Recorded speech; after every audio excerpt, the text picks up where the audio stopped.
Lions Rock Productions. This is Jay Moore. This is Greg Cruz. This is Dan. This Stone. is Dexter from The This Offspring. is Nathan This East. is Sebastian Younger. This is David Labb. This is Stuart Copeland. This is Mick I'm Gillette. Krista This is Vernoff. Dr. Bob Greenberg. I'm Laird Hamilton. This is Rob Bell. Hey, this is John Leon Guerrero. Hey, I'm Mark Valley. Hey, and this is Pete A. Turner. Hey, this is John Leon Guerrero. Hey, and this is Pete A. Turner. And our special guest judge for today's album fight is Joel Manzer. And now, the Break It Down Show with John Leon Guerrero, Mark Valley, and Pete A. Turner. Joel, how you doing? I'm doing good. I'm ready to go to battle with these two. Oh, boy. Well, you know what? Sometimes Pete really gets on my nerves. I'm just going to say those words because today's album fight, we like to pair up giants. And today's album fight features two albums that define giant in the record business. We have in the red corner from Los Angeles, California, by way of Gary, Indiana, the seventh album in his career and the third as a solo artist, Michael Jackson, in 1987 with Bad. In the blue corner from Melbourne, Australia, with their seventh studio album as well, the first one with singer Brian Johnson from 1980, Back in Black. Pete, you are annoying. This is Pete's matchup, and I'll tell you, I didn't like it. It was painful from the very beginning. It was like watching two boxers you love, let's say. You know, we bring up Hearns Hagler a lot, and this was like a Hearns Hagler fight. I mean, you just saw two beloved characters hammering on each other, and we're going to see how it shakes out. Yes, we are. The other thing I thought about a lot was Leonard Duran, where Duran comes in and just manhandles Leonard the first time around, and then Leonard drops a whooping so bad on Duran, he no mosses. Maybe this is like the third fight between these guys, the rubber match that we never got. Yep. So it's definitely an epic battle between two of the greatest albums of all time. It's fantastic. Thoughts, Joel? Yeah, this was a really tough one from round one because you're talking two iconic albums. Both artists are coming off of a time away for whatever reason. Of course, AC/DC was because their lead singer died, and they have a new lead singer, and so they're doing a comeback. And then you have Michael Jackson doing his comeback with Bad because he took a small hiatus. So this is going to be interesting how it's going to play out. Yeah, for our pre-fight analysis, our analyst, Richard Lackey. Richard, what do you think? Thanks, guys. And hey, once again, we've got two giant albums in the ring. This is definitely going to be a battle of styles and one that has already sparked friendly yet very heated debate on social media. Let's take a look at our competitors. First up is 1987's Bad by Michael Jackson, his seventh studio album and the highly anticipated follow-up to Thriller. It also marked the last time Quincy Jones would produce for him. The album was tremendously successful, selling 35 million copies worldwide, hit number one on the Billboard album charts, and an impressive 8 out of the 10 original songs were released as singles, and 5 of them hit number one. It also received 6 Grammy nominations and winning 2 awards. And while this is enormous by anyone else's standards, it did miss the mark of the success of Thriller, which Jackson had stated he wanted Bad to sell 100 million copies. But that just didn't happen. It is ranked number 202 on Rolling Stone's list of the 500 greatest albums of all time. Now, its opponent is Back in Black, the 1980 release by Australia's AC/DC. It was the band's 8th studio album and the first to feature lead singer Brian Johnson after the passing of Bon Scott earlier that year. So let's take a look at that for a minute. Scott died in February of 1980. The band auditions singers and selects Johnson by April. They record April through May of 1980 and release the album late July of 1980. If you're looking for blue collar, roll up your sleeves and go, it's AC/DC. And what became of that crazy year? An album so well produced that bands and studios use it as a standard to test out the acoustics of a room or quality of equipment. The album worldwide is the second best-selling album of all time behind, you guessed it, Michael Jackson's Thriller. It has to date sold 50 million copies worldwide. And while never reaching number one in the U.S., it stayed on the Billboard Hot 100 charts for 131 weeks. While Bad was big, this is huge. As far as this week's fight, I think we've got another coin flip here. Both albums are lean with very little filler. Look at rounds 1, 2, 7, 9, and 10. They will make or break this thing, as that's when Jackson kind of breaks out his strongest songs. I've been vocal about not caring about this era of Jackson, and it's not really his fault per se. It's my contention all pop music of the mid-'80s to early '90s suffer from a very distinct overproduction that to my ears comes off overly polished, kind of vanilla, and, to be honest, quite dated. Also, Jackson gets sole writing credit on all but 2 of the songs here, and that may come into play too. I don't think this lines up with his earlier work. Some will disagree, and that's perfectly fine. To me, though, Back in Black has a timeless quality where Bad sounds like when it was made. Now, whether that's good or bad is really up to the listener, but nobody can deny the power of either one of these albums. My prediction, Back in Black 6, Bad 4 rounds. I think we'll have a split decision, and once again, we'll come down to our guest judge. Back to you guys. All right. Thanks, Richard. So we should also mention what Joel does for a living. He runs a site called autisable.com. And what those guys do over there is well, you know what, Joel? I'm going to let you do it. You tell us what you guys do over at Autisable. You know, of course, we got the Autisable podcast. We also have a website itself where anyone can join for free. And it's kind of the Facebook of the autism community, where people can be able to connect with each other, support one another, learn about other autism organizations. We've networked with a lot of them. Be able to share what's going on in the world of autism. This month being Autism Awareness Month, it's pretty cool. Yeah, it is pretty cool. We love your mission and absolutely support you. And I think practically everybody has someone in their family on the autism scale. And so if that means you, dear listener, check out autisable.com and consume the content, network as you see fit, join the mission. We'll talk more about that with your episode on the Break It Down show. Oh, yeah. That was fun. Yeah, back to this business. Yeah, coincidentally on purpose, right? It comes up this week. Back to the purpose of today's conversation, which is the album fight between Bad and Back in Black. I will say that for this matchup, what we're looking at here, before we launch into the title track of Bad versus Hell's Bells in round 1, what we're looking at here really is the best album for what it was. If you're looking at, in my opinion, hands down, the best rock and roll, metal, however you want to categorize what AC/DC does, this is the best one that ever was.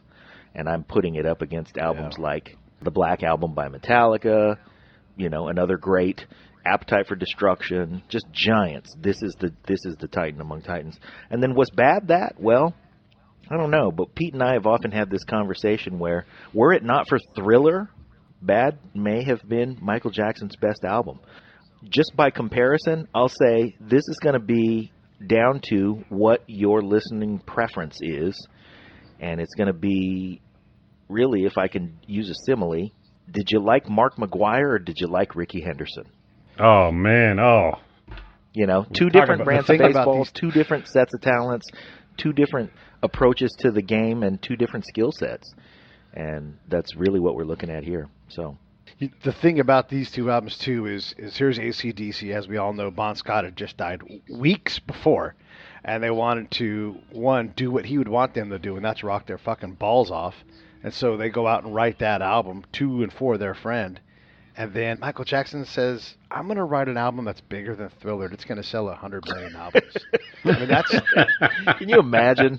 That is 2 very bold decisions and important things to keep in mind as we look at this. Like, look what they're going for. And then look what they got. I mean, like Richard said, second most successful album by many measures, 50+ million albums sold.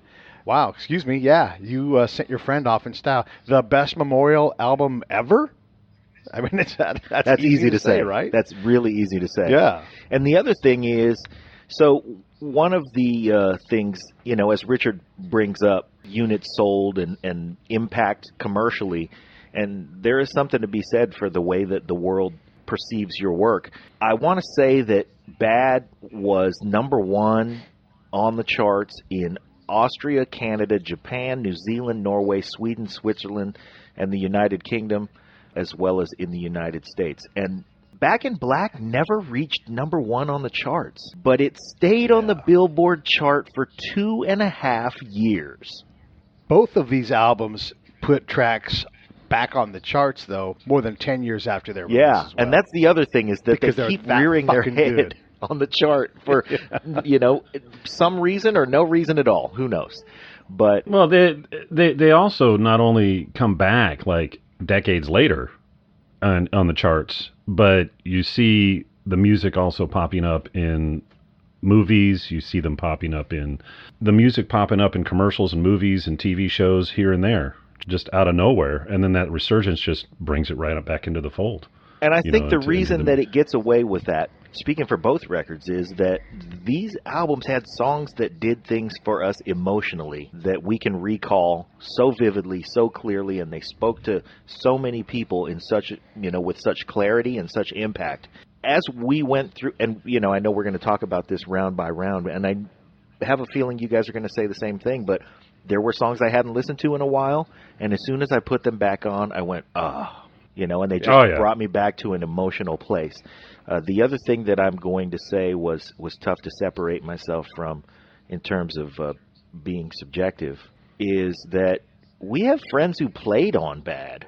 And we have guests that we want to get that that's played on. absolutely well, we have guests that we want to get that played on both of these albums. But Shit, our access to the wide variety and incredible talent, I even use your word, Pete, that played on Bad, and I would either love J.R. Robinson or Miss Ndugu Chancellor or can't wait to talk to Bruce Swedeen. And so this was a great journey. Can't wait to talk to Mutt Lange. Can't wait to... These records were huge for, I know, all of us. I tell you, on my end, I was looking at it from the production standpoint, from the producers. Mhm. You have Mutt Lange, Yeah. consummate rocker producer, Ugh. He's Mark McGuire. going all the way. I know, I tell you. And then you have on the flip side, you got Quincy Jones. Ricky Henderson. I mean, tell me about it. Yeah. It's the who's who, and these are albums that really impacted in so many different ways. Yeah. I'm ready to do the rounds. Let's go. Let's do one thing before we do that, just because we don't know when people will find this show. And so we always want to have this caveat in here. We love these albums. In general, any of the album fights, we want you to enjoy it. We want you to celebrate the artists. Yes, we're going to be critical of some things, but only in the context of this very minuscule round-by-round format that we have. Don't take that in any way to be us degrading or not loving what we only review what we love. And we want you guys to enjoy it. We want you to have these great conversations that we're about to have. And I do want to say one more thing with your Mark McGuire versus Ricky Henderson thing. It is so true. Mark McGuire will say, I'm going to hit the ball off that clock that's 520 feet from home Precisely. plate. I'm going to put it on the roof. Matter of fact, I'm going to put it on the Pike Mass Turnpike. I'm going to break a window across the street. And Ricky Henderson says, what's more exciting, that or me being on first base? Here's what I'm going to do. I see the third baseman playing back 2 steps, so I'm going to bunt my way on first. And then 2 pitches later, I'm going to be on third. And I'm going to make faces, and I'm going to point at people, and you're going to love this show. It really was a battle of skill sets. Like you said, Mutt Lange, he's going to hit it 500 feet, and that's what he's great at. And Quincy Jones has just such a wide variety of tools and plays everything on the most minute level and is so precise. That's what this battle is about. Round 1, the title track Bad versus Hell's Bells. Joel, as our guest judge, start us off. Growing up, I only heard Hell's Bells and AC/DC. I mean, we're talking like early 80s. I was a young kid. So I had to really get into the head of what was going on with this album and what was going on here. First of all, they're starting off with a real bell. It didn't dawn on me that they were actually using a real bell here. The sound to be able to get that real bell, just at that right tone, was interesting. There's some creativity there. It starts off slow, but the song builds up towards the middle and then just kicks it out, and it keeps that pace. It sets the pace for the rest of their album in the way that I see it. And so you have that constant tempo, that constant beat throughout the entire album, starting off right near the beginning of Hell's Bells.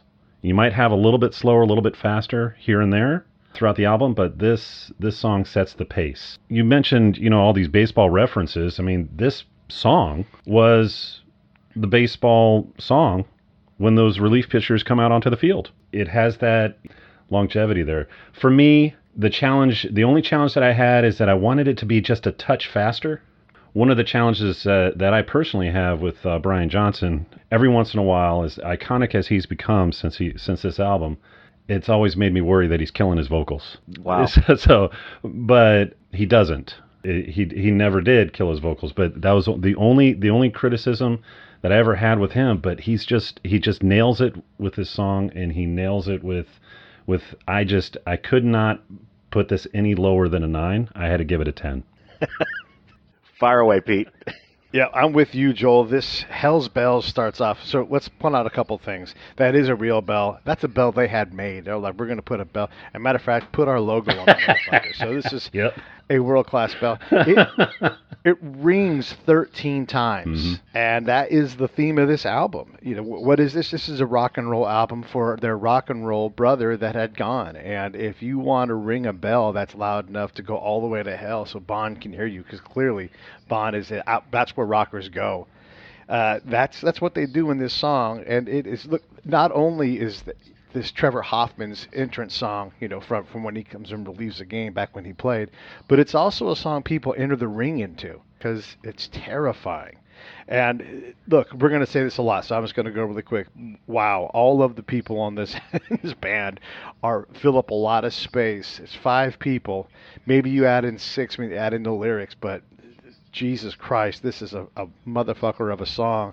And then I put that up against Bad and what happens here and how great these songs are. These songs are both about being bad. Michael Jackson's is a little more about the neighborhood and some kid going back and losing his life ultimately because there's always trying to fight each other. And this other one's just living a bad lifestyle. Bon Scott dies. On his death certificate, it says from misadventure. That is amazing. That is the best thing ever. Yes, exactly. And that's what this song is. So as incredible as Bad is, for me, Hell's Bells is an iconic song. They nail it. They do put the ball on the roof 520 feet away. 10-9 AC/DC. All right. Great job, both of you fellas. I think the real bell does indeed set the tone. In my imagination, the thing is the size of a Volkswagen, and it's hanging in a belfry in Transylvania, and it needs to be hit with a wood mallet the size of, you know, from Mario Brothers. I mean, just one that you got to time. You almost have to spin around and swing with all your might, and you ring that thing. And the fact that it rang 13 times, it just really does set the tone for this album is going to be as real as it gets. It's going to be as authentic as you can be. And it's going to be, this album is about bad luck. And it's about, we're going to be as bad as we can be, and that is our tribute to our brother who has passed. And they couldn't have done it better. I think Brian Johnson came in respectfully, and by respectfully, I mean he just punched his songs, every one of these songs, right in the mouth. Now, here's what I love about AC/DC is that they are the funkiest hard rock band ever. And if we define funk, this is another arm wrestling match that Pete and I have had doing many miles on the road, which is how to define funk. And it comes down to a couple of components. Number one, you always have to know where 1 is. The record will always tell you where 1 is. James Brown told us that. But the other thing that creates funk is the tension between driving forward with the kick and pulling back with the snare. And that constant tension is what makes your neck do what funk makes your neck do. And AC/DC is better at that than any other rock band in history. Phil Rudd's ability to be funky is just soaks this album. And it starts here. So your comment, Joel, about the tempo of this song and needing it to be faster, I get that. A lot of times you want to open with a big, just, you know, swinging for the fence round 1 like that. But I think that AC/DC, what they went for here, because this is a bit of a tribute album, they said, we're going to just cruise right down the middle, and we're going to let everybody know we're here. And that is what I think allows for the swagger that makes this such a great walk-up song. This is one of those albums, when you're talking the Hell's Bells, and you're talking the Back in Black album, it's one of those albums that's, you got to have it in your car when you're driving down the freeway. Yeah. You just have to. It's one of those great albums for having a road trip. And this first song, Hell's Bells, it's kind of like I'm heading towards the on-ramp. Yeah. I'm getting ready to open up. Yeah, it says exactly that. Bad. I love all of the people who participated in this record. I don't love the title track, Bad. I like where Michael Jackson was headed with the theme of the song, and his ability as a songwriter and a storyteller is just tremendous. Bad's not the greatest example of that, in spite of the fact that it's a great story that he's telling. And the video says a lot about that story. The first line of the album is "Your butt is mine." It seems disingenuous. I mean, it was originally written as a duet with Prince. And I remember Prince saying, yeah, I wanted to do a duet. And then I read the thing and it said, the first lyric was, "Your butt is mine." And he said, now who's supposed to say that? Because I'm not going to say that to Michael Jackson, and he damn sure ain't going to say it to me. And so, I wanted to ask you, John, about the arrangement of this song too. Like you said, disingenuineness of this song. Michael Jackson sings his own backup, and it's light and it's pretty. And this is a song about being bad. Where's the Barry sax? Where's the something scary in this song? I think they where's missed that the part. Influence of Hell's Bells is what I think you're going for here. So, well, I think the aspect with Bad is that, here's Michael Jackson coming in after being a little bit off, on hiatus for a bit, and he's coming back. You can be bad, but you can also have that positive attitude. And I had to take a look at that because, growing up, you're in high school, you got your friends, you can be bad, but in a good way. It's really what it was. And to me, the way that I saw Michael Jackson Bad was that he comes in and he's a performer. Yeah. And so when I'm just listening to just the music, it's kind of hard not to picture him actually performing. All these years seeing him, in music videos, on stages, and all that type of stuff, he is that consummate performer. And everybody participating is, the music's there, and he's performing. And you could see that he enjoys it. His first round, to me, just started strong and gives that signature Michael Jackson in-your-face attitude and performance that one would expect. It's that song that says, "Here I am." Sure. What up? It is that, but yeah, we're talking about. I could announce my arrival too, and get punched in the mouth by Roberto Duran. Fucking bells. Yeah, I went 10-9 Hell's Bells. Let's see if we go to the scorecard. Well. Yeah, I was at 9 for Michael Jackson Bad. Hell's Bells swept the card. I also want to just say that we dig deep in the weeds with these records, and that here on the Break It Down show, we get our information from Everpedia. So if you guys are interested in what informs our comments, dig into Everpedia.com. Look up these records there, and the guys there are great, and we love them. So, round 2.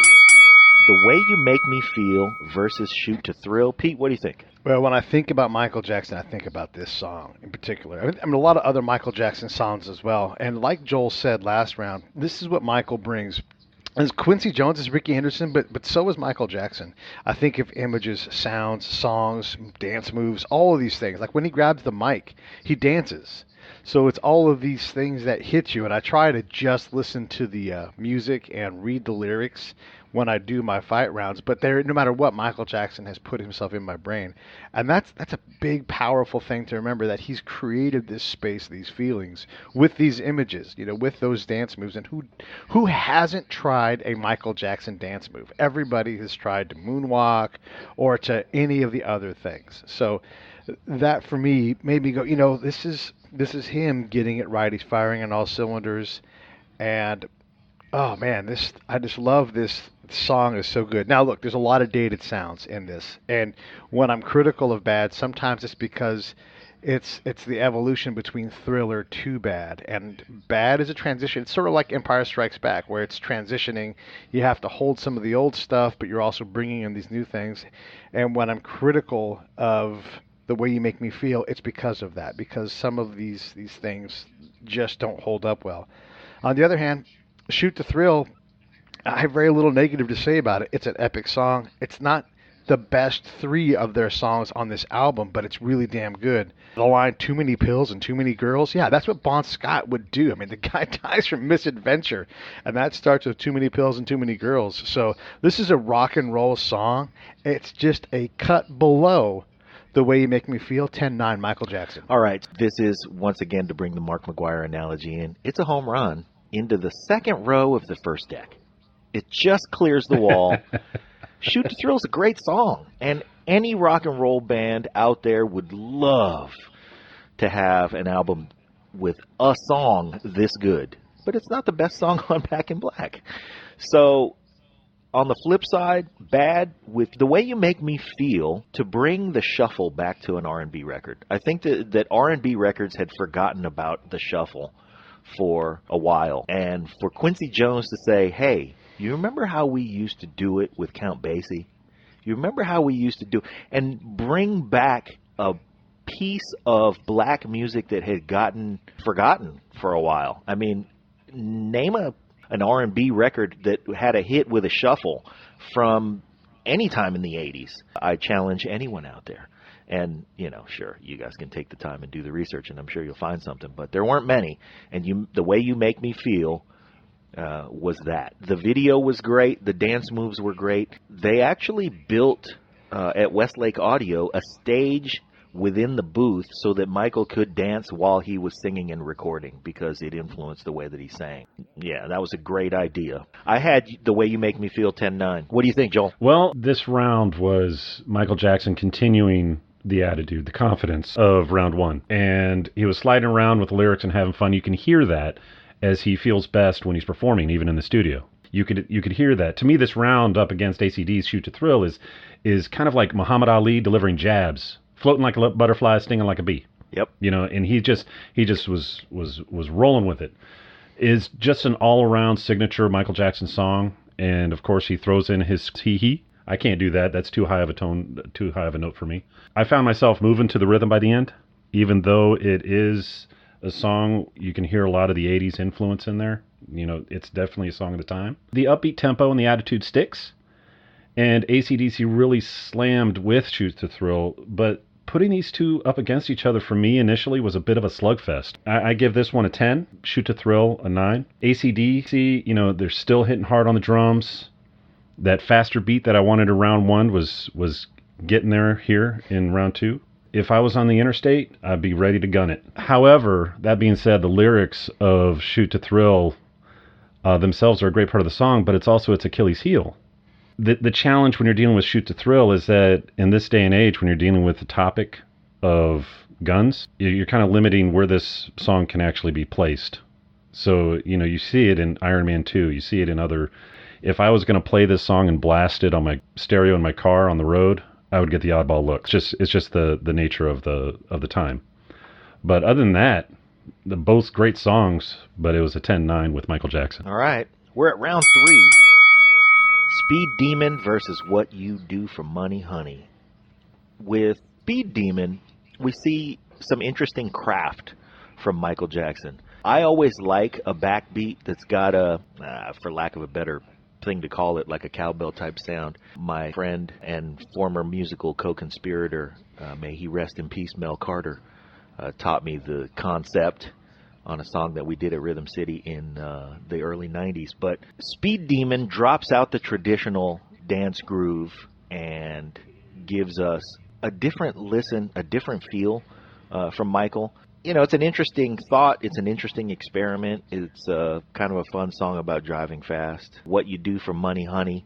This is AC/DC doing what they do best. They're singing about sluts and singing about rock and roll and sex. It's fun, and I thought it was funner than Speed Demon, so I gave the round to AC/DC. What do you think, Pete? Well, I didn't like Speed Demon. I think it's not a strong song. Matter of fact, I think it's the weakest song on the album. It just doesn't do enough for me. So mostly what I want to talk about is what do you do for All right. Let's get down to business. Well, look, Michael, I don't believe him. You know, look, can Michael Jackson actually drive a fucking car anyhow? There's no...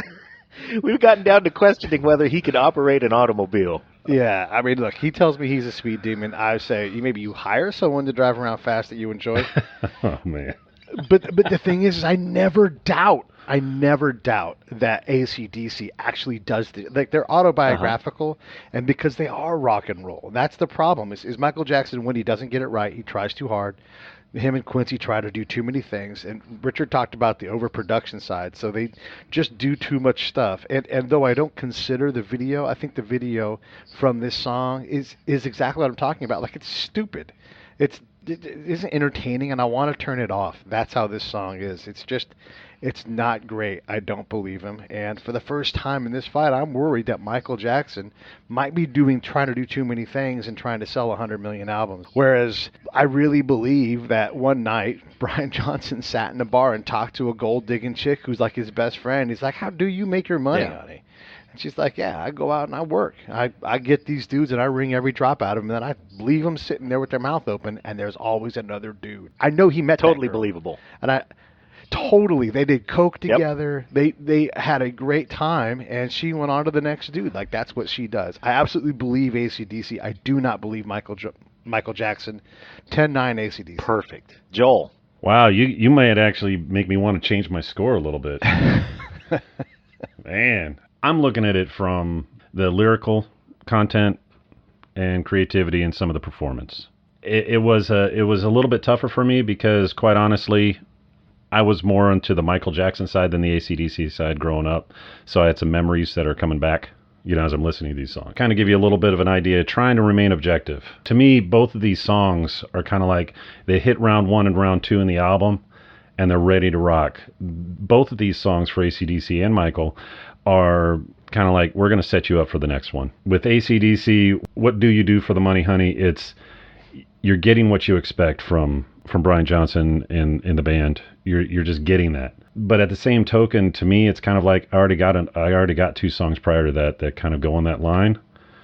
So I'm looking for variety. I'm looking for a change in pace. I'm looking for something that'll kind of give my ears just a little bit of a rest and the whole scope of the album. I remember, comedian Jim Brewer had a bit. He talked about how AC/DC can make even the hokey pokey sound rocking. That's right. And he did a great impression of Brian Johnson. But it's comparing with the album, the song within the placement of the album, and you're just getting that same, it's kind of like it's starting to sound the same, not really a change up.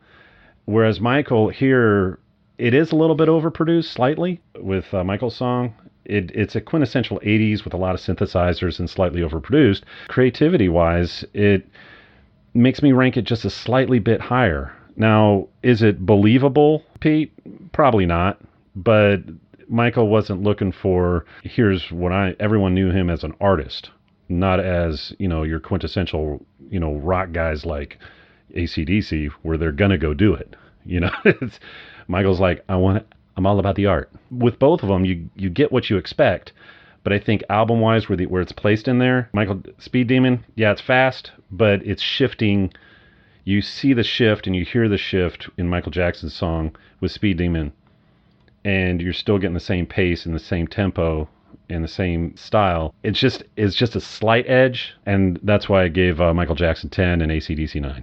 All right, so keep us going, Joel. Your thoughts on round 4, Liberian Girl versus Giving the Dog a Bone. Dealing with the change up, because when you listen to a full album, you listen to the same type of tempo all the time. Kind of throws me off. It's like, what song is they on now? For me, Liberian Girl had a little bit more of a global message to it, and I think this was really more of one of those personal preference things. This episode of the Break It Down Show is brought to you by Lions Rock Productions. That's us. We publish, evaluate, and develop podcasts just like this one, consult others to build their own, and create associated content and content marketing strategies. So if you're launching or expanding your social media presence, your business, or your personal brand, or if you just want to take your media presence to the next level, reach out to us on Twitter at Pete A. Turner or at JohnLG69 at the Break It Down Show. There's 1,000 ways to get a hold of us. Now enjoy the show. Michael's still, of course, showing his attitude with the first 3 rounds, but this particular song, he's really slowing down the tempo and everything with his album, but he's showing that vulnerability side of him, but without losing any strength. But I mean, come on. This is one of those songs you'd hear on an R&B station while trying to be with that special someone. I love you. That type of thing. It's a smart play, I think, here, as the lyrics and the rhythm have that dance and play. It's slow, it's subtle, and provides that, that relaxing pause from the attitude and tension of rounds 1 through 3. Now, what I find interesting is that, I was always wondering where, in Liberia, in Africa, what did the girls think about that over there? And for obvious reasons, it's one that I had to play over and over again to try to, listen.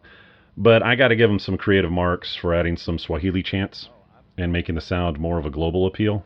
On the ACD side, they just slid right from, what you do into giving the dog a bone. Whereas Michael slows down and allows me to rest my ears a bit, AC/DC continues with those power chords and same push of what you'd expect from Angus and his guitar solos. Now, if I'm driving down the road, I'm turning this up and pressing the gas on the AC/DC song, but I got to be honest, my ears by this time needed a little bit of a break. The same lyrics driven into my skull over and over again after the first 3 rounds of rocking it out became a bit repetitive for me. When matched up against Michael Jackson's Liberian Girl, the song ended up what Michael Jackson did in the last minute of Bad, too much repetitiveness in the lyrics. Although both really good songs, Liberian Girl just had that edge that really left this song for want. Due to the matchup and the placement in the album with the repetitive lyrics, it just didn't do it for me. To me, it was the only one that I rated an 8 for AC/DC. Wow. Knockdown. Yeah. Knockdown round. Between the two of them, this one just didn't hold up against Michael Jackson's song. And that was the only one that did that for me. Wow. What do you say, Pete? Well, look, I love the world music feel like you talked about, Joel, and the keys and the drums, the bass. Those things are all cool, and I love those sounds. And I think this is one of the songs. It's actually a different album than Thriller here. We're talking about a different thing, and I like this song. I just don't think it's strong. On the other hand, you got Bon Scott. He just finishes talking to the gold digger chick, and now he's getting a blowjob from a girl who's not that hot. A little bit chubby. Maybe she's the bar back. This is so good. Look at the thing. Oh, she's no Mona Lisa. She's no Playboy star, but she'll send you to heaven and explode you to Mars. Yes, please. Yeah, look, they're both love songs. Just Brian gets to have more fun in his love song. And look, what's better than fat chicks and blowjobs in bars? I mean, that's what this song is about. And you're sending your buddy off in style. Over here. You're fucking killing me. I can't believe you missed out on that, Joel. Come on. This is what badass. I've been living in a closet for the past decade. I mean, come on, man. That's all right. This is what badass rock and roll motherfuckers do. It is a great song. I just had to deal with the duality in my mind. Yeah. Here. Well, let me tell you about duality. It's 2 knees on the floor in front of your cock. That's what duality is. 10-9 AC/DC. Oh, holy goodness. Shit. Oh, my God. All right. Oh, man. That's good. I also suffered from a little ear fatigue with Giving a Dog a Bone. Again, any rock and roll band would kill to have a song this good on their album, just one of them. But by now, for my ears, I needed a slight break. Liberian Girl on the other side gave me a reason to go to Everpedia and read about Liberia. And what I found there was fascinating. Everybody should go there and look up Liberia because their impact on... One of the things that I like to explore is on the subject of race, because I grew up in a black neighborhood. On the subject of race, I like to explore the interplay between how black folks treat each other.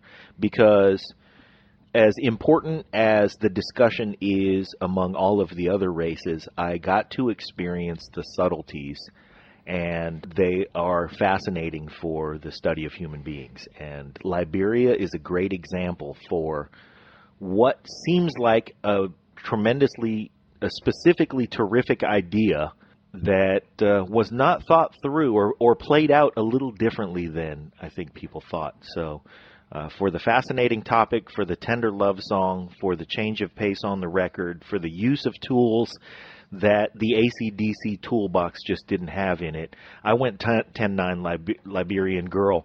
I did not go 10-8, though. And I didn't score, I don't think I scored 8 on any of these, because these albums are just so good, both of them.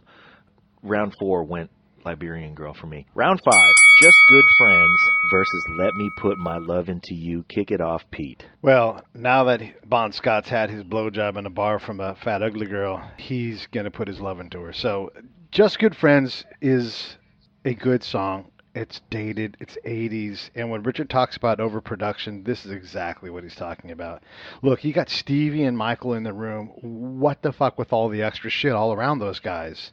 Let them do what they do. This song's not just dated, but it's just overloaded with dated sounds. Not just one sound, two sounds. It's so many of them. Whereas, look, AC/DC plugs into Marshall stacks, and that's it. And they just, crank it. Talk about Bon Scott blowing out his vocals. He blew out his ears. That's what he blew out. And that's because they know how to fucking rock. So he's going to put his love into her. And look at the rhythm section in AC/DC does in this song. Rudd and Williams deliver. The young boys, they always know what to do with the guitars. This song is about sex. Brian sings it. This is a song you can play right now. And it just, boom. It just has that bass beat driving things home. Michael's being too cute here. He's got Stevie Wonder in the room, and they can't leave it alone. They try too much.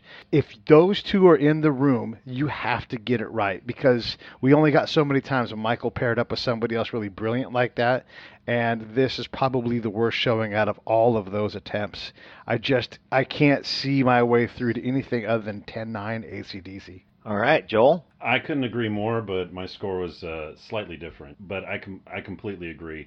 AC/DC just rocked it out with this one.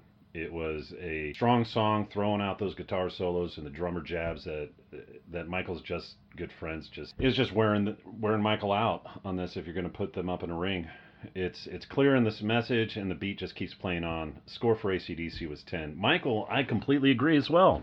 You got Michael Jackson, you got Stevie Wonder. Why do you need to have all that other stuff in there intermixed? It just muddled it up. It's trying too hard.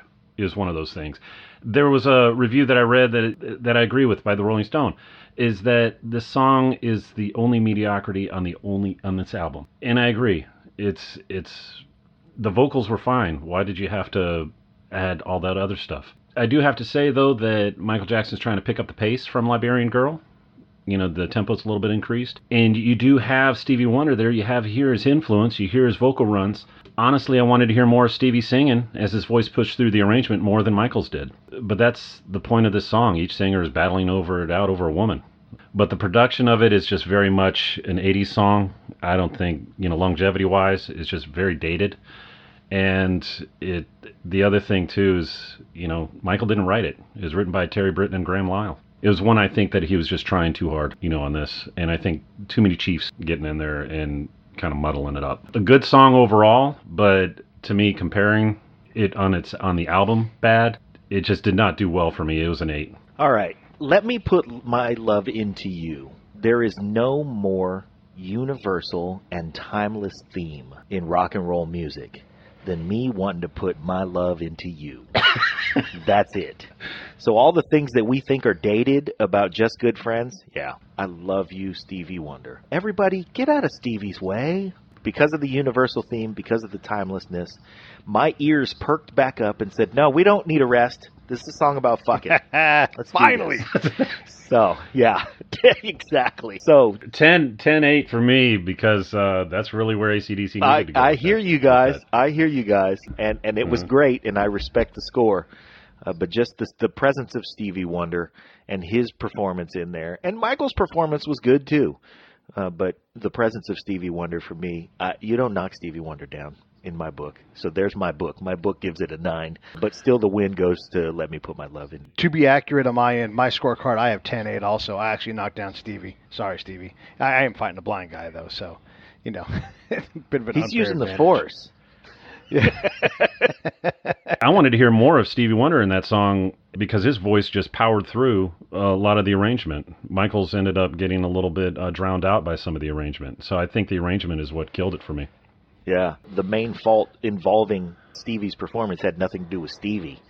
It was that we wanted more of what he was doing. Round 6, Another Part of Me versus Back in Black. I'm going first so that you guys cannot make me regret whatever it is I said and how I scored this. Another Part of Me has such strong emotional ties, and I love the composition of this song so much. I loved the feel. I love the way that it was represented in the concert film This Is It. I love everybody who played on this record. It's a great song, and we don't say this too many times, I think, but again, anybody would kill to have a song that's good on their album. Back in Black, however, is arguably, and I am arguing, the greatest rock and roll song ever written. This is rock and roll. It's so damn funky. It's so damn greasy. You can't help but dance. You can't help but... And a lot of people's problem with rock and roll, the way that AC/DC presents it, hard, heavy rock, and by a lot of people I mean my wife, is that there are a lot of hard, heavy rock songs that you just can't dance to, and Back in Black ain't one of them. Also, Back in Black, I think sonically speaking, has the greatest intro to a guitar solo ever. And if we just listen to the way that the guitar solo is introduced, that combination of notes, that feel, there is so much swagger. There is so much... I almost feel like the segment of the song, which is the I'm going to tell you what I'm about to tell you, because a lot of compositions, they have the I'm going to tell you what I'm going to tell you, and then I'm going to tell you, and then I'm going to tell you what I told you. And for the first of those three components, there isn't, I think, in the history of rock and roll, a better intro to a guitar solo by the guitarist about to play the solo than is in Back in Black. I don't imagine a song out there that for that component could beat Back in Black. I went 10-9 Back in Black. What do you say, Joel? Well, Michael Jackson, of course, is the quintessential performer. That's what he was. That's what he was known for. Nobody could outdance him, out-express it. His musical ability in his dance and in how he created that. The song is great, and when he performed it, it's even greater. After that last round, he comes back with this round, and he showed some more. Now, if you like dancing, then Another Part of Me is one of those songs that you just dance to. However, it starts strong, and it has a lot of music to it, with repeating lyrics several times. Great to see him performing it, or listen to, or dance to it. But by itself, and going up against AC/DC's Back in Black, I mean, let's face it, this song... You put this song up against another song on Michael's album, there could be a possibility, a tighter thing.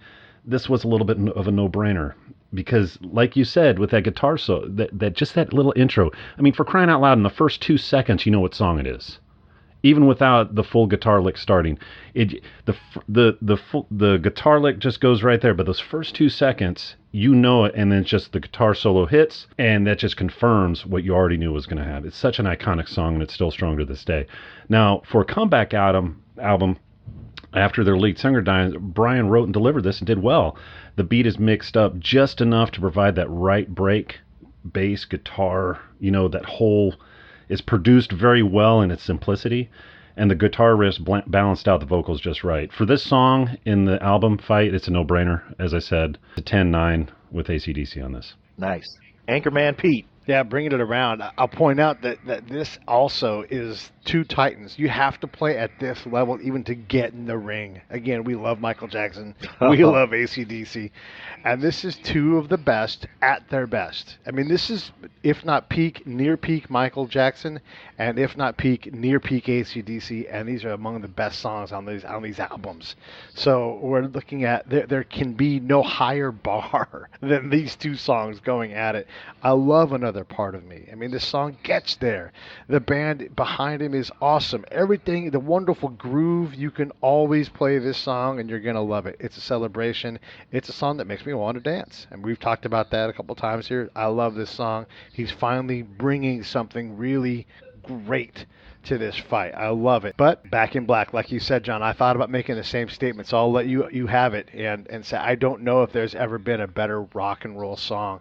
And I also don't know if ever there has been a guitar count into a song that, I mean, that's first off, it's terrifying. It's like Bon Scott's nails digging on his grave. Like, I'm trying to get out of here and go rock. And, then the sticks take over. And then, like you said, Joel, you go right into that lick. And if you want a power guitar lick from a rock and roller, you don't got to go any further than Angus Young. And then what Angus and Malcolm were able to do together, God damn. This is them, and the only way to make this band better from the Bon Scott edition is Brian Johnson's voice is it is the rock and roll voice. You want to be able to sing like this. It's not beautiful, but it is so fucking rock and roll, and this song is that. It is so fucking rock and roll.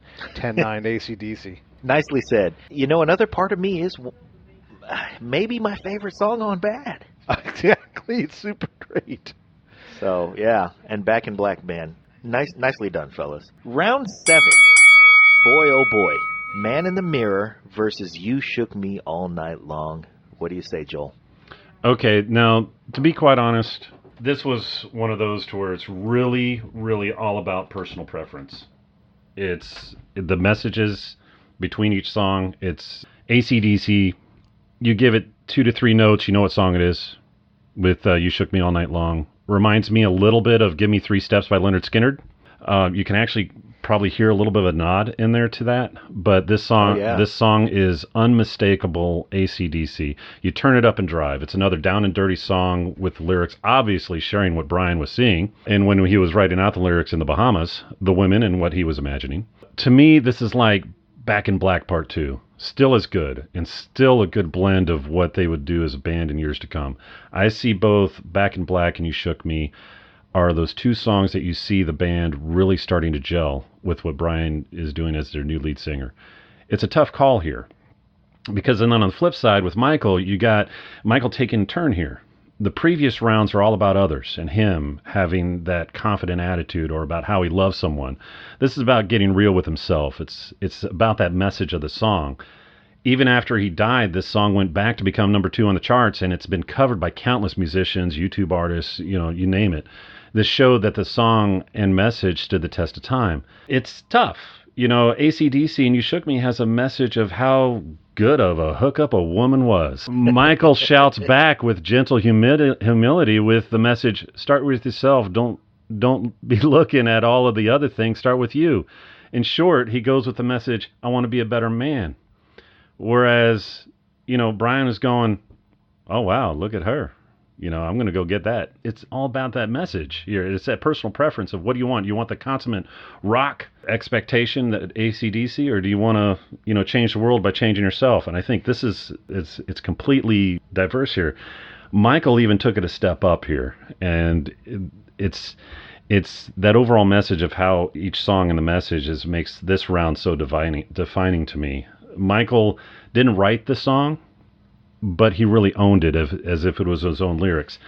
He brought in the Winans, and Andrea Crouch and the choir elevated the message to a gospel and global one, and you can hear the influence of Andrea Crouch in the vocal arrangements. Because of this elevation and the positive message, and so many artists and individuals influenced by this song, because you can hear other people singing it in their own style and still get that message out, I had to give Michael Jackson a 10. AC/DC still rocking it. And it was an awesome song, but just got edged out by Michael. 10-9 with Michael Jackson. Pete? All right, go ahead. Slam me up against the wall this time. Wow. Well, first off, before I go any further, let me just invite Glenn Ballard on to the Break It Down show whenever he wants. I'll extend the same invitation to Saida Garrett. Yeah, exactly. Saida Garrett as well. I mean, I want to talk to these people about how they wrote this song. It's so special. It gets out. Look, it's one thing to rock the fuck out of a bar and everybody is excited and sweaty and sexy. That's one thing. But to open music to a bigger stage, and that's really what this song does. It's accountability, and it really is what Bad ends up. For me, the best of Bad is this, when Michael reflects, when he speaks to us as an artist and everything, moves us towards a better time and a better place with more all of that stuff I love. And I think for me this really is the best song on the album. Just because it's bigger than just music. It is, the message is better. It's what Liberian Girl isn't for me. it gets to a bigger space and stage. The video for it was great. And again, I don't count the video when I do the assessment, but it taught us a lot about who we all really are and who we could be. I think this song is wonderful. But unfortunately, it's going against one of the very absolute pillars of rock and roll, let alone the AC/DC catalog, which is immense. I mean, they have to play this song because we all want to scream it, all of us. So for me, when I look at these two songs, there is no weakness. It's in Man in the Mirror, there's like this point right around 3 minutes, 15 seconds where everything builds to these crescendos, and it's like a grand finale for like the next 50 seconds of just explosion. And it's just fantastic. And the other thing I thought about with Bad is all this Jamoa, come on, stuff that Michael Jackson does. I remember thinking about Jamoa back when I first bought this album, back when it first came out. And trying to figure that out. I still never figured it out. But maybe if there was a touch less of that, if I was going to pick a nit, maybe it's just Michael being a little more pure with his vocal. And just sometimes there's just so much Michael. It's the same thing with like when the virtuosic guys get on the guitar and there's just a little bit too much of them all over the place. Let there be some silence there. I don't need the Jamoa, all those kind of things. For me, You Shook Me All Night Long is the classic rocker. I love what Paul Rudd does. He's Charlie Watts in this case, where he just plays the simplest thing, but he is immovable. He is part of this song, and you could just play the drums from this song, and you're going to know what happens. It's great. All 5 parts of AC/DC are greater than the sum, and this song ends. It's about sex again. Go figure. And it ends on. It's like You Shook Me All Night Long. Bam. Stop. You could hear the snoring. Yes. 10-9 AC/DC. Oh, good gracious. How do I add to that? Yeah, 100%. I love you so much, Saida Garrett. And Glenn Ballard, we have sung the praises of Glenn Ballard on previous album fights, specifically on his production of Alanis Morissette's Jagged Little Pill. The song is tremendous. It is a great piece of writing. And like you said, Joel, he was able to understand the song, digest the song, and then deliver the song as if it was his. I would have loved to have heard more of the Andre Crouch Choir. If there's a 12-inch version that's got more of the Andre Crouch Choir in it, it's a great song. You Shook Me All Night Long. I was a DJ for many years, and when your party was at a 9 and you wanted the crowd to come, that's when I would drop You Shook Me All Night Long. And then they would come, and then I would follow it with a ballad, because you can't follow it. 10-9, You Shook Me All. That's a good point, but I'm still not changing my score. Yeah, no, your score is your score, man. You keep it as your score, no matter how wrong it is. So, no, I kid. But what I would love for everybody to do is watch Spike Lee's documentary about the album, about Making Bad, because everybody loves Back in Black and everybody likes to get drunk and get laid. So we know that. I would love to see the story of the making of Back in Black over and over again. I think there's plenty to dig in there as well. But Spike Lee did do the digging. So everybody, if you want to get to know a little more about Saida Garrett, if you want to learn more about the production and the things that we're talking about, number 1, go to Everpedia and do the research. You'll be fascinated by the read. Number 2, check out Spike Lee's documentary about the making of Bad. You won't be disappointed. Round 8. I Just Can't Stop Loving You versus Have a Drink on Me. Death from Misadventure. That's what got Bon Scott ultimately. This is them buying drinks. And this is a great drinking song. If you want to try to keep up the pace, every time they say have a drink on me or take a drink on me, you take a drink. And you don't make it through the song without drinking a lot. So that's fun. And like you guys, I get my fill at some point of just rocking. And this is that point in the song for me. I don't think it's a weak song. I think it's fun, but it's also not one they play very often. It doesn't elevate to that next level. And unfortunately, in this album fight, that's where you've got to get to. So if there's a weak song, this might be it on the album. I wouldn't fault anybody for saying, Pete, that's fucking crazy. This song is great, because it is great. But in this context, Just Can't Stop Loving You is what I love about Michael Jackson. This, for me, is the adult version of Ben. He's singing to a girl he loves. Thank God it's a girl now, not a rat. But he's, him and Ms. Garrett are singing, and they also sing it in Spanish. Todo mi amor eres tú. That's great. That's probably bad Spanish, but if you can also have a hit in another language when it's not your guys' native language, you've got a real special song. I finally, Jesus, they let Michael have some space. There's not 5,000 people in the recording. It's the two of them, and it's more of what I want from Michael. Not always softness, but just this isn't Thriller. This is bad. This is a good version of what this album might have been if it reached that height that he set for it. It'd be more songs like this and less songs like Speed Demon. So for me, this is Michael doing Michael great. 10-9. Wow. Joel? Wow. Okay. Yeah. Okay, let's face it. You're a celebrity and an icon in the music business, and people pass out if they just see you. I mean, right? Then you release this song with just talking at the beginning about how beautiful the person is. To the listener who's a fan, they're going to pass out just by listening to you talking. And that was recorded, that part was recorded in his bed. So it's like Michael's just saying in this round, y'all rock out, I'm going to lay here and talk with my woman here. Then turns to her and says, I just want to lay next to you for a while. You look beautiful tonight. Or you could say, hey, babe, how you doing? Following his round 7 song, Man in the Mirror, and singing a duet here with the writer of that song, they're expressing that mutual admiration, and the melody's good. But I'm listening to a song that should be in a musical on Broadway.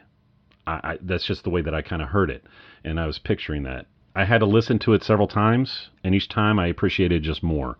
Now, that's not a slight here, but we are talking one of those, you're going up against AC/DC and this. I had a little bit of the opposite effect here, Pete. Just because by now, okay, great, you got Man in the Mirror, I'm checking on me, I'm checking myself. Then you go right into this going, how you doing, type of thing. And it's like, no, but after Man in the Mirror, I'm ready to rock out. Then you go into AC/DC. By now, this album has a specific rhythm to it. After all, this comeback album is about rocking it out, and AC/DC doesn't let up with this song. Starting with that soft guitar lick and entering into the beat, and then boom, we're here to have a good time. Have a drink on me. The guitar tends to keep playing the same pattern, while the bass tends to change up a little bit. Did y'all catch that? It's just a little bit different. Now, comparing these two songs together was more about the mood that I was going through than about an R&B pop song with a soft melody, or if I wanted to rock out. And let's face it, at that point in time between the two albums, I wanted to rock out. So to me, it was a 10-9 with AC/DC. It's funny how we have our timing ebbs and flows with what we desire out of this, and that the margins are so narrow on both of these records that it comes down to that. And I had the same experience. I just leaned the other direction. I Just Can't Stop Loving You is what I needed right in the sequence of all of this, and followed what I was sort of missing with. I wanted a little more Andre Crouch choir at the end of Man in the Mirror, and so I just had my ears in a place. And in the snaking back and forth between these two albums, I Just Can't Stop Loving You came up. Again, I thought of the documentary and what Saida Garrett had to say about the recording of this song, and I couldn't vote against it. Have a Drink on Me, again, great song, but I had sort of had my fill right then. With the narrowest of margins, I leaned, I Just Can't Stop Loving You, 10-9. And if I could have given it a 10 to a 9.85, I would have done that. Round 9 is Dirty Diana versus Shake a Leg. And boy, we are just right at that point in the fight where, again, the margins are so narrow and the rounds are just so close, and both of these records are squeaking it out and showing the championship level of fight that we're dealing with here, and they're both a little beat up. So for that, I leaned toward Dirty Diana. I love that Steve Stevens stepped in. I've always loved his playing. The two of them together, I thought, Michael Jackson and Steve Stevens. Here's a combination that we didn't think we'd see. Ends up working great. So I leaned 10-9 Dirty Diana. Pete? Yeah, I'm the same as you. Dirty Diana is one of those songs that just sticks in my head for some reason. It always has for the past 30 years that the song has existed. I love that Michael Jackson it can rock. He can absolutely do that. And Quincy can go call up JR and call up Steve Stevens and say, I want you guys to rock. And done. Those guys know how to do it. Oh, is there rocking? Sure. So, count me in. Yeah, right. Look, we're going to have JR on the show again really soon, too. We've already had him on once before, and we'll talk about that with him. But, yeah, when Quincy gives you the call, you go, okay, yeah, I know exactly what to do. And we're not overproducing now at this point in the album. We've really got a voice for Bad and what this is. This isn't a Thriller song. It's great. And it talks about, there's some autobiographical in there. Is it about, I just think this is a very solid song. The kind of song, it won't be the best song on this album, but what's missing from this? I mean, Steve Stevens really delivers well exactly with what Michael Jackson is trying to bring, and I love it. Shake a Leg is standard ACD fare. There's nothing wrong with this. It is one of the weaker tracks, but only because Hell's Bells is on this thing. So Shake a Leg is all right. You've got a legendary album, and at some point, you know, when everybody's covered all of your songs and can't manage to steal them from you, you know how to rock. And that's what Shake Your Leg is. This is just not their best song, but, you know, you can't get too mad at him. One of the best things about this, though, is he's describing the young man condition. And one of the lyrics that I love is magazines, wet dreams, dirty women on machines for me, big licks, skin flicks, tricky dicks are my chemistry.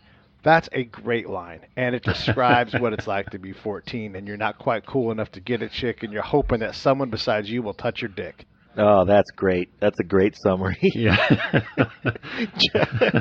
Joel, top that. I don't know. Okay, I'm done.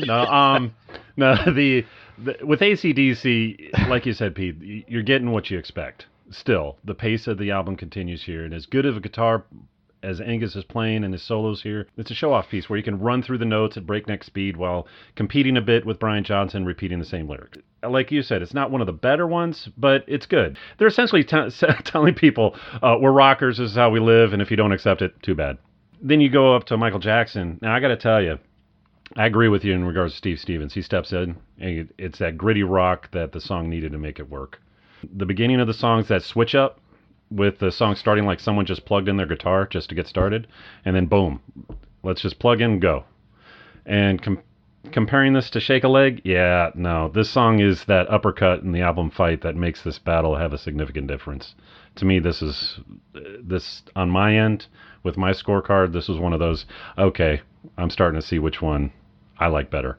Now, of course, when you're dealing with these album fights, and I've been talking with my wife about, these album fights and stuff, she goes, okay, who against who? And then I told her that, we're doing AC/DC Shake a Leg versus Michael Jackson's Dirty Diana. She went on for 15, 20 minutes. I kid you not, about Dirty Diana. That song, just me mentioning that song to her, it's still in her head like 4 days later. It's one of her all-time favorite songs. And I didn't even have to play the song, just mention it. So even with her comments, I'm reminded that many women love this song, including Princess Diana. And Diana Ross even included this as an overture to her concerts before appearing on stage. Say what you will, but I give this one a 10 and AC/DC a 9. Terrific. I will say, though, about Shake a Leg, round 10, Smooth Criminal versus Rock and Roll Ain't Noise Pollution. Joel, as our guest judge. Okay. Kick off.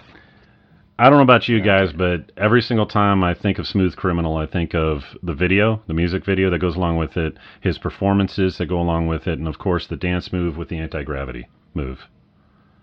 I mean, it's just what it is. But there's a staccato pace that just builds into the crescendo, and he puts that in his lyrics. And he's pushing to finish this album strong, and in my opinion, he delivers. In the messaging of the song, and through it all, we've been had by a smooth criminal. Go figure. And in this battle, Michael steals the battle for me. Performing with that anti-gravity lean that he's had to get devices patented and then put on the tour. It's that signature move that is purely him. He's just punching out the lyrics, punching out the attitude. And I wanted more. I just wanted more after hearing that song. I wanted to play the song over, and I just wanted to hear some other songs on the album over and over again. Because there's that variety, there's that thing. And Smooth Criminal just just pulled that in for me. With AC/DC, the song closes out the album as if the band was saying, let's go out with a bang here. Who knew puffing a cigarette was going to make it into a song, but it did at the beginning. It had some creativity, and it sounds like a bit of a jam session turned song. And it's a good song to close out the album. And with the rocking out of the whole album, you can see that this song is just a little slow, just a little bit slower than the rest, but not any less strong than Round 9 Shake a Leg. Now, this particular song has been featured in many movies and is another one of those albums that hits Major League Baseball fields. That being said, it's a song at the end of an album, and you can tell it, that the band was done with it and is ready to wrap it up. At least that was my take. But with Bad, by the end of the album, you feel as though there's some energy left. There's some, like you're waiting for that encore performance. I loved them both. Both albums were fantastic. But it was just a slight edge, and that edge was enough for me to where it's very clear and concise. Smooth Criminal 10, AC/DC 9. All right.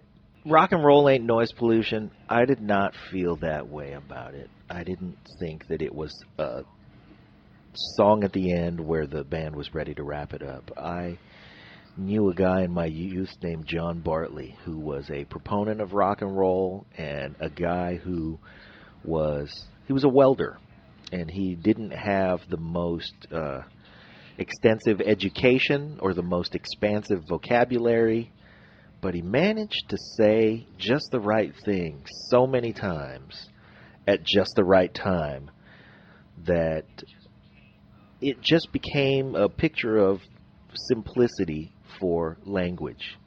Let's see what John Bartley has to say, and he would say something simple that was perfect and summed up some thought or some notion or some concept. And I think AC/DC does a good job with, musically speaking, not lyrically, but musically speaking, the way that the players interact with each other. Of course, we mentioned the interplay between the young brothers, and there's a brother connection there that makes a difference. But musically speaking, the way Phil Rudd would just punctuate a song with a flam on 4 to lead into whatever was coming. You could put a complicated riff there. Pete, you earlier alluded to him being Charlie Watts, and that's an example of saying just the perfect thing at just the perfect time with just the perfect brevity. The interplay between Phil Rudd and Cliff Williams, musically, Rock and Roll Ain't Noise Pollution did that for me, and it was great. It just wasn't as great as Smooth Criminal. Smooth Criminal is a legendary song. You do think about the video. You do think about the visuals. All in all, the package that Michael Jackson delivered with Smooth Criminal was just a battle of a last round and a perfect way to close out an album with a song that would beat one as good as Rock and Roll Ain't Noise Pollution. I went 10-9 Michael Jackson. What do you say, Pete? Yeah, I think I'm with you guys on this. You have Rock and Roll Ain't Noise Pollution, which is a stellar song, and it's great. It's a little slower, and the song starts off with "Good sense, let's go," and it's just, and they do, and it's like right back to fucking rocking and fucking rolling. It's a staple for what they do. They always can play it, and this is their invitation to all. Like, they've laid out the resume. This is what it's like to be rock and roll. So hey, all you middlemen, put away your fancy clothes, grab some jeans and a t-shirt and rock out with us. Yeah, it's all right. And that really changed how we saw a lot of things for a lot of people. You can be a little more rock and roll. I'm thinking about Bob Carver, who's rock and roll every day of the week. There he is, still doing it, and this song is what makes it possible. It's like you can be rock and roll with this. It ain't noise pollution. It's just a way of living. One of the lyrics I pulled out from that was, "Well, I asked you if you wanted any rhythm and love. You said you wanted rock and roll instead." All right, I'm going to answer the call to that if I'm a guy. I'm like, yeah, this song speaks to me. It's great. The song that can play it for the rest of their lives, and nobody's ever going to complain. However, Michael Jackson, at his best, this may be the best song, Smooth Criminal. Like you said, Joel, he delivers the images in the videos. There's that one goofy part in the video where he shoots the gun at the guy sneaking up on him with the knife, and the guy, disappears through a wall for some reason, some kind of thing. And then, he shakes his finger at him like, you should have ought to have done that, because I'm Smooth Criminal. Also, what Michael Jackson does well is he brings it all in. He brings in Fred Astaire, he brings in Frank Sinatra, he brings in all these things and creates his own tapestry with all these elements. And everybody has to follow what he does. There's a dab move in that video. I don't know if you saw it or not, but and there absolutely is. They got Bugs Bunny in that fucking video. So look, the song stands up by itself anyhow. And that staccato nature of it, Joel, you're right. And what a difference between what Bad was in the beginning and what this song is here at the end. I would love to see this song be more of a foundation and played earlier to kind of even out the sides, because side one isn't as good as side two. It is almost like the leftovers from Thriller, and then the weird shit was happening on the first side of the album, but the back side is so much stronger, and see him close out with something that rocks a little harder. Either way, who cares? What matters is this is one of Michael Jackson's best songs ever. I'm so glad that he did it. I'm glad that he took the risks that he did and that it paid off. And for me, it's 10-9 Michael Jackson in a very, very tough fight, and beating a song that hardly any other song can beat. But he does. He wins. He wins this round, and 10-9 Michael Jackson is where I'm going to close out round 10. Well, here's our interesting quandary. Pete, you scored this fight 96-93 AC/DC. Joel, you scored the fight 95-93 Michael Jackson. I had a 95-95 draw. Ding, ding, ding, split decision. I will say this in the smart people's defense. Joel made Speed Demon a 10-9 round. And then another thing I found interesting where there were very few knockdown rounds. There were several unanimous. So AC/DC had 3 unanimous rounds where we all thought that they had won the round, and Michael Jackson had 2. That really is not quite the difference because they tie, but you can see how close this was. Unanimous rounds are pretty rare, and the lack of knockdowns. This is a very, very close fight. And when I say unanimous, I'm looking now at all of the judges because Richard also scores every fight, and all 4 of us had 10s across the board a number of times. Yep. So a hell of a fight. It's a draw. Well, here's the other thing is we can go, okay, well, if we want to decide this, let's lean towards the unofficial card, which is Richard's card, and he scored it 96-93 AC/DC. That would lean towards AC/DC. But there was a bonus track on Bad that we never talked about, and that tilts the scale back to the middle. So for our first ever draw in the album fights, I'm really pleased to say that we battled this out as hard as we could, and we broke this matchup down and each one of these rounds and each one of these albums beautifully. Wow, there you go. Everybody follow us on Twitter at Break It Down Show. Pete is at Pete A. Turner. I am at John LG69. You all can be able to get in touch with me at EdLives, EdLivees on Twitter, and at Autisable, AUTISABLE on Twitter, and see what we could be able to battle around another fight. Terrific. Hey, thanks a million for some really great commentary about these albums. Pete, you know what? This may be the matchup where, oddly enough, you and I had very similar comments about a lot of these songs, but you leaned towards AC/DC on your card, and I leaned toward, and I saw it as a draw. You didn't lean. I did no leaning. I tried to get some anti-gravity in there, but I just couldn't shake the patents, so I'm upright. I'm going to announce the next fight here while we're at it, too. And since the Rock and Roll Hall of Fame inductions are about to happen, what I thought we would do is take the Cars' Heartbeat City and its 10 tracks and put that right on up next to Slippery When Wet from Bon Jovi. They're both those bands are going in, so we may as well see what happens. It's going to be interesting. Yeah, yes it is. All right. Thanks, fellas. Thanks, everybody, for listening.